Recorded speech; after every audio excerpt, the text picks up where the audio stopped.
పౌర్ణమి శుభాకాంక్షలు. అందరూ గురువు గారికి దండం పెట్టుకొని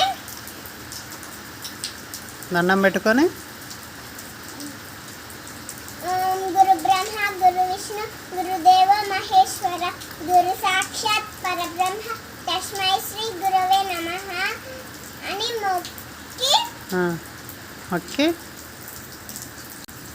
పాదాలను దండం పెట్టుకొని